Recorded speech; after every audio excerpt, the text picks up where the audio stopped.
Good morning, the facade is built and it's time for part 1 of our St. Paul's Cathedral mega build.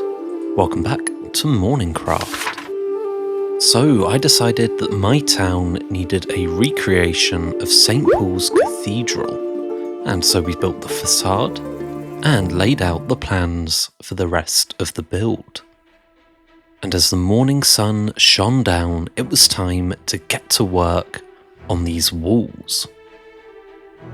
In my last city, I didn't use much diorite at all, and so I've brought it over by the cartload, and we're ready to use it to build pillars and walls alike.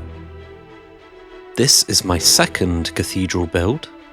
My first one was a recreation of Liverpool Anglican Cathedral, which is the largest in the country. And so for my second build, we're doing the second largest, St. Paul's.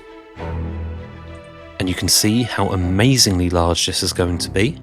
And we're going to be saying goodbye to this market, which has been crushed by a huge diorite pillar.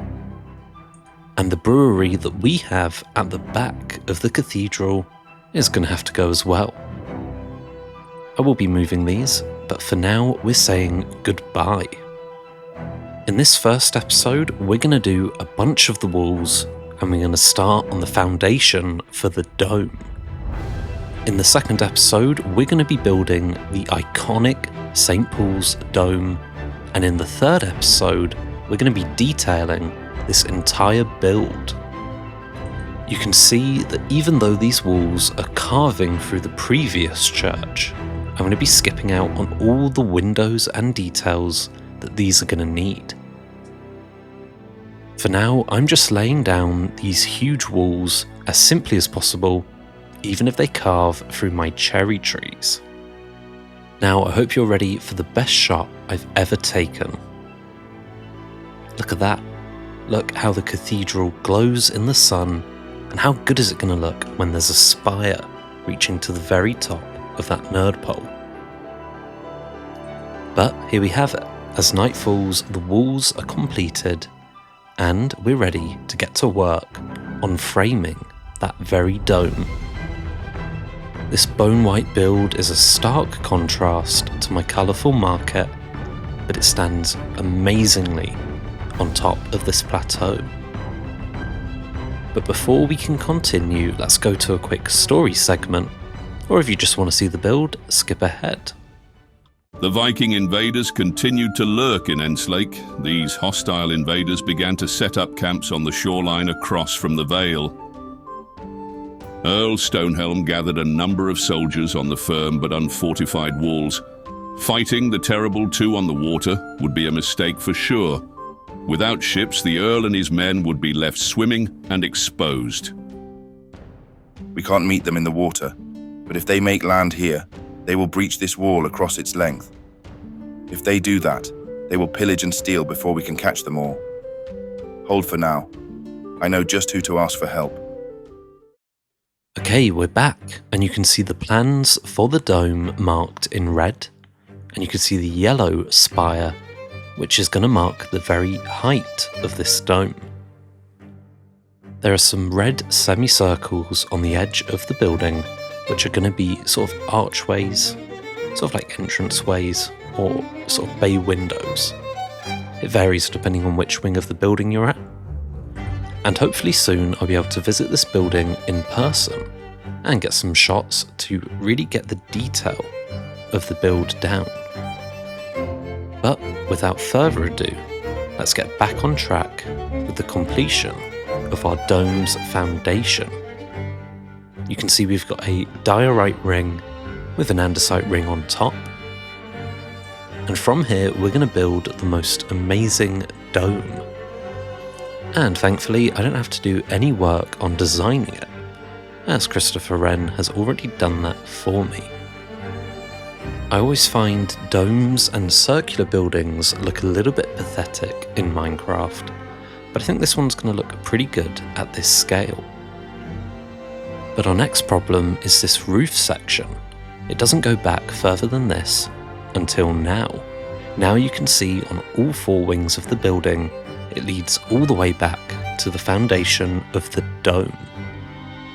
And from here, we're going to be moulding that into the cylinder. But first, another story. There it is, my lord. You can see it now in the distance. That is Velkiport. The tower will be completed by nightfall, and you will be able to lead the army there. Placing towers every which way we march is getting tiresome. You must press to have the smaller incubator completed. At midnight, I will take this salt-rotten port from the turncoat pirate. With the pirates gone, Xandor's fleet will be able to carry us to meet the Sun Starers. I wish you good conquest, my lord. I will locate Agglestan and apply the necessary pressure. So you can see I've been moulding these roofs into the cylinder upon which the dome will sit. And my favourite thing at the moment is seeing this building in the rain. If you're from London or you've ever been to London, this is probably how you're going to recognise this building. Soaked in rain, and although it's shiny and white against a sort of murky grey sky. And honestly, this amount of rain really makes me feel at home. But despite the familiar feeling of this precipitation, there is nothing better than seeing St. Paul's Cathedral against a bright blue sky or soaked in the orange glow of a sunrise or sunset. And so, if you're new here, I welcome you to subscribe so that you can see the second and third part of our adventure into recreating St. Paul's Cathedral.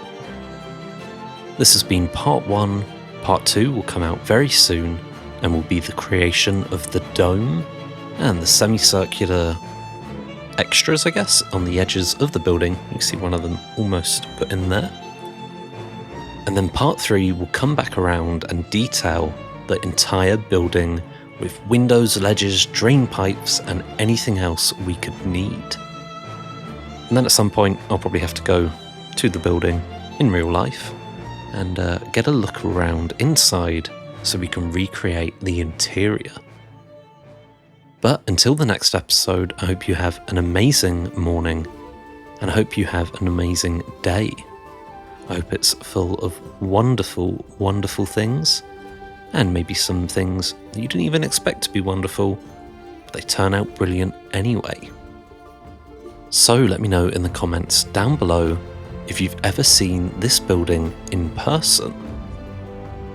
And for now, I'm going to leave you with the daily quote. I think we probably had this one before, but I kind of like it. So here we go, number 2. Round 2, here we go.